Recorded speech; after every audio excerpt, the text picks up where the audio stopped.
WhiskyJason here, whiskey from the viewpoint of an American over here in Germany, often tasting rare and exotic whiskeys. I have here a new edition from Edradour. I'm fairly sure it's a Germany exclusive here. It's the matured in Burgundy Cask Highland Single Malt Scotch, March 2011, distilled December 2023, bottled, unchilled, filtered, natural color, 12 years old, 48.2%. So we do have a Whiskybase number that is going to be here, our Whiskybase 244729. Now on the back of the bottle, it actually says here, distilled 2011, the spirit was entirely matured and first filled Burgundy Hogsheads. I would love to know if those Burgundy Hogsheads were red wine or a white wine. Burgundy is a region. It could be both. All right, so I know they're doing a great job with transparency, and still I complain. It's frustrating for both of us sometimes, I know. All right, this bottling is from 8 of those casks, numbered 92, 93, 95. Oh, there's one missing. 96, 97, 98, 99, 101. So we have the cask number 94 and 101 missing. Are those now single barrels someplace? Are they still not up to par? Are they actually going to be sold later, or maybe bottled later? Who knows? All right, and bottling took place, and it says actually here it was on the 1st of December 2023 and yielding just 2,840 bottles. Now, I did a little bit of the math here because I'm always interested in the phrase hogsheads. Hogsheads are, for me, from the Scottish whiskey industry. We don't use hogsheads in America. Hogsheads are more of a Scottish type of British thing, where they would actually, way back when, instead of putting whole barrels into a container and bringing them over to Scotland, they would actually deconstruct the barrel, put the staves into a container, and bring all those staves over to Scotland and rebuild the casks. And basically, what they always used to do is they would take the amount of the staves from 5 barrels, put them into 4 barrels, make the heads new, and then ta-da! You have a slightly larger container, about 250 liters. I really never understood who thought up that idea. Now, American, we have 50, 53 gallon barrels, between 190, 200 liters usually is what they have. And today we don't, manpower, hourly rate of a cooper is just so high, it's not even worth it. We just put the barrels into the container, send the barrels over, fill them. So hogsheads are a thing that are a little bit dying out in the Scottish whiskey industry. Now, don't forget, a barrel life in America is maybe 4 to 12 years. And another almost 90 to 100 years in Scotland or Germany or Ireland or Japan or wherever. So there's going to be a long transition phase. We're going to have a lot of hogsheads out there, and we're going to get more and more barrels. Now, the word hogsheads, as I said, 250 liters. Now, the wine industry in France uses the word barrique. It actually comes from the region of Bordeaux, and it's about 225 liters often. And it's a long-shaped kind of butt type of thing. Now, a hogshead is around 300 liters. It's a not uncommon used barrel size in the wine industry. So if a barrique is about 225 and a hogshead is about 300 and the Scottish hogshead is 250, can we get confused? Yes. Do I get confused? Yes. I have another website that says a barrique is between 250 and 300 liters. We over here in Germany love to have a DIN norm, Deutsche Industrienorm, so German industrial norm for everything. And barrels are not normed. They are handmade products, and that changes, and there are no real 100% concrete rules of what size what thing has to be. And that frustrates us geeks a lot, because it's like, no, Jason, the barrique is 225, a hogshead is 250. It's like, nah, can't work out. All right. This, for example, is we actually, if you divide the 200 and 800 and 2,840 by the 8, you get about 355 bottles per cask, per hogshead.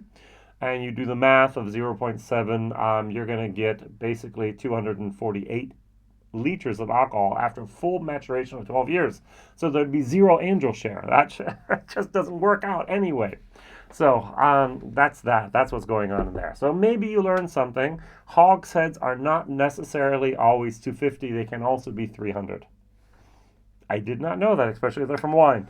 And the really thing that bothers me the most is we have no idea if it's even if it's a wine hogshead, is it a European oak or is it an American oak? Because they can use both, and they do use both, as which is evidented here with this Edradour. This is actually here from the vineyard called Zinga and Fischer, and this is a Fru Burgunder, so early Burgundy, barrique finish. So it actually says here on the back of the label that this is a European oak barrel. All right, so if we read, I love the transparency of Edradour. Thank you. Keep on going in that same direction more and more. Maturing for 12 years in first fill ex-bourbon barrels, this Edradour expression was finished for a further 2 years in a rare, and they actually use the German word here, Fru Burgunder Barrique. So Fru means early, Burgunder means Burgundy. Here they use the word Burgundy. Here it's for the German market, so that's why that is. Even though they wrote in English on the back of the label here. Made of French oak, a dry and spicy whiskey with a vivid fruitiness and strong character. The results of the work of 2 experts in this field. All right, so this was 99 euros. This was 79 euros. Yes, this is 2 years older. And the next thing that really makes me a little curious is the ABV. This is 46. This is 48.2. Germany just received a nice load, a batch, 6 different bottles from Edradour, and they're all from the vineyard named here. Whoops, didn't open the wrong file here. Yes, I did. We have the St. Michael Eppen vineyard. And so we received 11-year Merlot, a 13-year-old Pinot Noir, 2 11-year-old Sauvignon, 1 13-year-old Lagrine. I'm learning my wine again, and 11-year-old Cabernet Sauvignon, all from that vineyard named St. Michael Eppen. And I'll be doing actually a blind tasting of those 6 in the beginning of March. So, I think I mentioned Whiskybase numbers. If not, I will just briefly do this again. 244729 for the 12-year-old. Here, the 14-year-old was 221527. On the nose, a little bit of fruitiness, a little bit of sulfur, a little bit of tartness, berries. On the nose, this is much more enjoyable. I get a lemon peel with a little bit of a. I'm not even 100% sure this was a red wine. That could have been a white wine from them, but I think it's a red wine. There's a little bit of wine sourness going on here. All right, let's go over here. Did I have a nope, no tasting notes, whatever. Just the unchill filtered natural color. If you do see any type of hazing or whatever, you know that this is here a natural product and so on. It's both full-bodied and full-flavored. Yay. Cheers.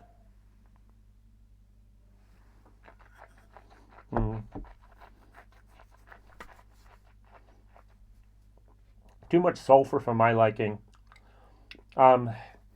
Wineries always have the fear that if they send casks someplace else, the casks dry out a little bit, the alcohol evaporates, bacteria get in there, and they actually make the cask go rancid.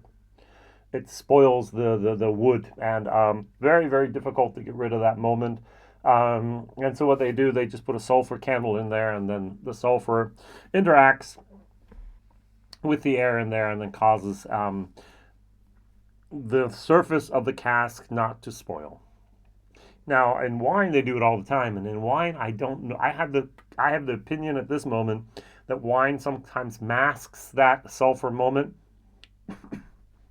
With whiskey, it amplifies it. Get a little bit of prickly moment here on the tongue. I do get a nice little berry moment, astringency. Yeah, nah. This is a C whiskey for me. Value for money, 79 euros is not bad. It's going to be C minus. But only buy this and only look for it if you are someone who is not oversensitive to sulfur like I am. All right, there are 2,840 bottles. It is in England. It is in Germany a lot. It is in Scotland. It's in the Netherlands. I'm sure it's going to be hitting other markets soon. So, yeah, the price in Britain is £69. In Germany, recommended retail price was, it was $84.90. I thought it was $79. I'm sorry, forgive me. The recommended retail price was $84.90. Cheapest price I have at the moment is $72. I'm shaking my head of how one retailer is undercutting the next retailer. And the price here is, it goes from $74.90 down to $72.90 down to $72.89.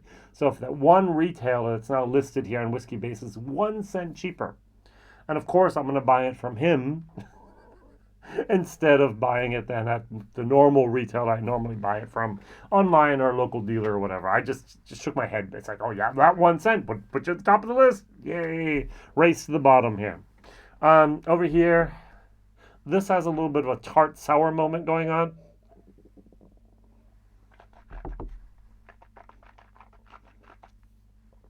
I do get in both of these that typical Edradour moment plus a lot of wine cask finish. I think I like the Spätburgunder, the late Burgundy, better than I like the early Frühburgunder. But there's no sulfur here. There's sulfur over here. All right, so my question is, what wine cask finish Edradour have you ever had that you really liked? So I'm going to do 6 different wine cask finish from Edradour. I think I've reviewed in the last 12 months another 5, if not 6 other whiskeys from Edradour with wine casks. And the last question is, what wine cask would you like to see? There was just, and I mean just in the last couple of weeks here in Germany, a German distiller actually used here Gewürztraminer. Is there a translation for that into English? It's a type of wine. Let's see here. I can do this without hopefully raising my hand. So we're going to einfügen, which is in German, of course, here. Okay. In English, Gewürztraminer. So it's a special type of wine and a special type of varietal of the grapes. And it's very, very often used. I think it's northern Italy, which is a German-speaking region that actually does that. And I want to try whiskey from Gewürztraminer, just because it's so cool to say. But what would be your favorite product to have from Edradour in a wine? Which wine cask would you like to have? Write it down in the comments. That would interest me. Jason having fun. WhiskyJason here, whiskey from the viewpoint of an American over here in Germany. Both of these were absolutely 100% shared through my bottle share system here on WhatsApp.